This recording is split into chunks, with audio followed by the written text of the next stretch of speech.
ఎవరి గోల వారిదే, రజతోత్సవం వేళ సమన్వయం ఏది, గులాబీ నేతల మధ్య ఇంకా విభేదాలు, Errabelli versus Pochampalli, Satyavathi Rathod versus Thakkalapalli, Jayesh Reddy versus మాజీ కార్పొరేషన్ మాజీ ఎమ్మెల్సీలు, సభాస్థలి మార్పుతో హరీష్ రావుల నైరాశ్యం, జనం తరలింపై నేతల మల్లగులాలు, కేసీఆర్ చెప్పినా తగ్గని గులాబీ నేతలు అంటూ చూస్తా ఉన్నాం. సో మొత్తానికైతే రజతోత్సవ సభ అసలు జరుగుతుందా లేదా దాని మీద నీలి అనుమానాలు అయితే చాలా స్పష్టంగా కనబడుతోంది. ఎందుకు అంటే ఇక్కడ గులాబీ నేతల మధ్య సమన్వయం కరువైపోయింది ఒకటి.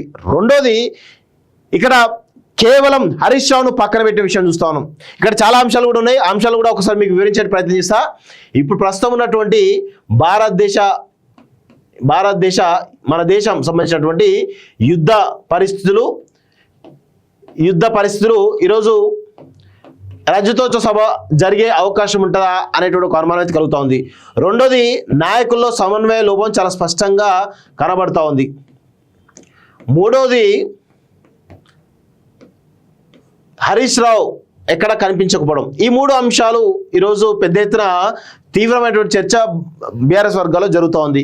ఈ మూడు అంశాలు ప్రస్తుతం భారతదేశ యుద్ధ పరిస్థితులు కనబడుతున్న వేళ రజతోత్సవ సభ జరపడం అవసరమా, మీ సంబరాలు అవసరమా, దేశమంతా కష్టాల్లో ఉంది, దేశమంతా యునైటెడ్గా ఉంది, దేశమంతా ఈరోజు ఉగ్రవాద దాడుల్లో ఉన్నటువంటి అమరవీరులు ఎవరైతే ఉన్నారో వాళ్ళ కోసం ఖచ్చితంగా ఏవైతే ఉగ్రవాద స్థావరాలు వాటన్నింటిలో మట్టుపెట్టేందుకు భారత త్రివిధాల సిద్ధమవుతున్న వేళ దేశంలో ఉన్నటువంటి ప్రజలందరూ కూడా యూనిటీగా ఉంటే మరి ఈ సమయంలో మీరు రజతోత్సవ సభలు జరుపుకోవడం అవసరమా అనేటువంటి చర్చ చాలా బలంగా జరుగుతూ ఉంది.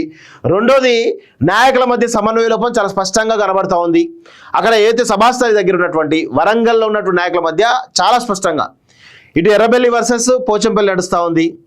అదేవిధంగా సీనియర్ వీళ్ళందరూ కొత్త వాళ్ళు కదా, సీనియర్లు ఎవరైతే ఉన్నారో వినయ్ భాస్కర్ లాంటి వాళ్ళు కానీ లేకపోతే పెద్దిశ్వేశ్వర రెడ్డి లాంటి వాళ్ళు కానీ వీళ్ళందరూ ఏం చేస్తూ ఉన్నారంటే వాళ్ళు ఈ సభను సక్సెస్ చేయడానికి చాలా సీరియస్గా ప్రయత్నాలు చేస్తూ ఉన్నారు.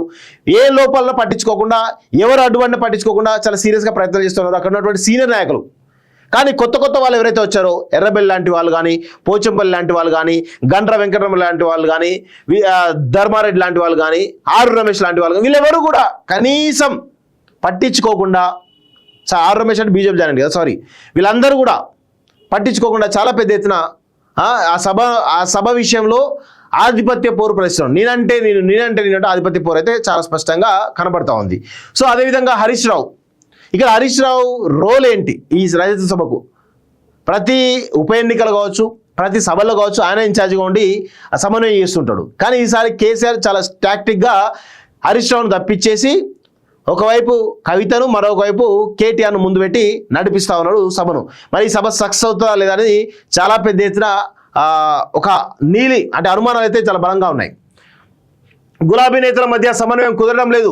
రజతోత్సవ వేడుకకు మరో 2 రోజులు మాత్రమే ఉన్నప్పటికీ విభేదాలు అక్కడక్కడ బయటపడుతూనే ఉన్నాయి. పార్టీ అధినేత కేసీఆర్ ఫామ్ హౌస్ నుంచి మానిటరింగ్ చేస్తున్నప్పటికీ నేతలు మాత్రం కలిసి పోవడం లేదు. ఎవరికి వారుగా సొంతంగా ముందుకు సాగుతున్నారని స్పష్టమవుతున్నది. ఒకరిపై ఒకరు విమర్శలు చేసుకుంటూ క్యాడర్లో గందరగోళం సృష్టిస్తున్నారు. ప్రతిపక్షంలో ఉన్నటువంటి సమయంలో, కష్టకాలంలో ఉన్నటువంటి సమయంలో ఇలా ఉండడం కరెక్టా అని ఒక అనుమానం చాలా బలంగా వినిపిస్తున్నది. కలిసిపోవాల్సిన నేతలు ఎడముఖం పెడముఖంతో సాగుతుండడం పార్టీకి నష్టం చేకూర్చే అవకాశం లేకపోలేదు. సభకు భారీ ఏర్పాట్లు చేస్తున్నట్టు చాలా స్పష్టంగా అర్థమవుతుంది. బీఆర్ఎస్ పార్టీ ఏర్పాటు 3 ఏళ్ళు అవుతుంది. టీఆర్ఎస్ పార్టీ ఏర్పాటు 25 ఏళ్ళు అవుతుంది. జగదీశ్వర్ రెడ్డి వర్సెస్ మాజీ చైర్మన్లు మాజీ ఎమ్మెల్సీలు. ఉమ్మడి నల్గొండ జిల్లాలో మాజీ మంత్రి జగదీశ్వర్ రెడ్డి వర్సెస్ కార్పొరేషన్ మాజీ చైర్మన్లు మాజీ ఎమ్మెల్సీలుగా నడుస్తున్నది. ఏ సమావేశానికి ఆహ్వానించడం లేదని ఏకపక్ష నిర్ణయాలు తీసుకున్నారని మండిపడుతున్నారు. ఇది 100% కనబడుతూ ఉంది. అన్ని నియోజకవర్గాల్లో అదే తీరు. వరంగల్ సభ నిర్మాణ బాధ్యతలు మాజీ మంత్రి ఎర్రబెల్లి దయాకర్ రావుకు తొలుత అప్పగించారు. ఆ తర్వాత మరో వర్గానికి సభ నిర్మాణ బాధ్యతలు అప్పగించారు. దీంతో గులాబీ పార్టీలో నేతల మధ్య విభేదాలు తలెత్తాయని చర్చ జరుగుతున్నది. కేసీఆర్ నిర్వహించిన ఉమ్మడి వరంగల్ జిల్లా నేతల సమావేశానికి దయాకర్ రావు హాజరు కాలేదు. దీంతో కావాలని పార్టీ దూరం పెట్టిందనేటువంటి ప్రచారం జరుగుతున్నది. వర్ధనపేట నియోజకవర్గ ఇన్ఛార్జి బాధ్యతల విషయంలో బీఆర్ఎస్ లో కోల్డ్ వార్ జరుగుతున్నది. సభకు పాలకుర్తితో పాటు వర్ధనపేట ఇన్ఛార్జి బాధ్యతలు కూడా తానే చూసుకుంటానని అధిష్టానం చెప్పినట్లు సమాచారం. చేశారు. అయితే పోచంపల్లి శ్రీనివాసరెడ్డికి వర్ధనపేట ఇన్ఛార్జ్ బాధ్యతలు ఇవ్వాలని మరో వర్గం అధిష్టానంపై ఒత్తిడి తెచ్చినట్లు ప్రచారం జరుగుతుంది. ఎందుకు అంటే వర్ధనపేట జనరల్ ఎందుకు ఆయన ఎమ్మెల్యే పోటీ దాని ప్లాన్లో ఉన్నాడు, ఎవరు పోచంపల్లి శ్రీనివాసరెడ్డి, అందుకే బాధ్యతలు కావాలని చెప్పేసి అడుగుతా ఉన్నారు. ఇట్లా హరీష్ రావు అదే పరిస్థితి. మాజీ మంత్రి హరీష్ రావు తొలుత సభ విజయంతో ఫోకస్ పెట్టారు. నిర్వహణకు స్థలం కోసం బట్టుపల్లి, మామునూరు, ఉనికిచేల సమీపంలో పర్యటించారు. చివరికి ఉనికిచేల ఖరారు చేశారు. ఆ తర్వాత ఎలకతుర్తిలో సభ నిర్వహణను ఫైనల్ చేశారు. దీంతో హరీష్ రావు కొంత నైరాశ్యానికి గురైనట్లు ప్రచారం జరుగుతున్నది.